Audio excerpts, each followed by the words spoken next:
जगतसिंहपुर जिला कुजंग ब्लॉक अंतर्गत गोपियाकुद पंचायत में दुखद घटना देखा मिली। सूचना अनुसार तालदंडा ग्रामर उद्भान पंडा ए दुनिया नहांती। गत 3/8/2024 तारीख दिन धान बिल में काम करुवा बेले सर्पाघात कर तुरंत कुजंग गोष्ठी स्वास्थ्य केन्द्र को निया शेष डाक्तर स्वर्गत उभांत पंडा को मृत्यु घोषणा करते। ए खबर जाना पर अंचल शोकर छाया खेली जाइए। बयस 50 वर्ष होता बेले से जड़े परोपकारी व्यक्ति थे और से पुओ झील मध्यस्थता कर्म कर निज परिवार पोषुले। स्वर्गत उभान पंडा को निज गाँ मशाणी को हरिनाम धुनी में निठारे दुई पुओ कपिलास पंडा उल्लास पंडा पुत्रा प्रकाश पंडा और भणजा गोपबंधु पंडा सहित बंधुबांधव कुटुंब माने श्मशान में उपस्थित रही शेष कार्य संपन्न करते। स्वर्गत पंडा बासभवन में एकादश आहरी श्रद्धांजलि और स्मृति सभा होता।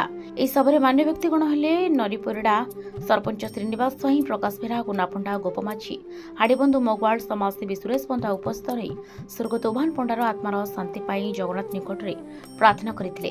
भणजा गोपीनाथ परिडा प्रथम शेष पर्यंत संपूर्ण कार्य शांति श्रृंखला सहित तुलाई शेष करते।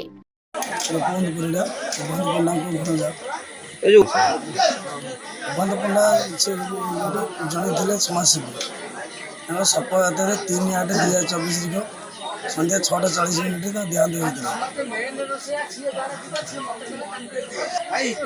समाजसेवी थे आज एकादश कार्य भजन समारोह है शांति श्रृंखला सहित कार्यक्रम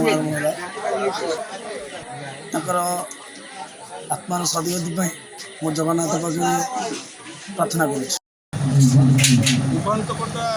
श्रद्धांजलि सभा होता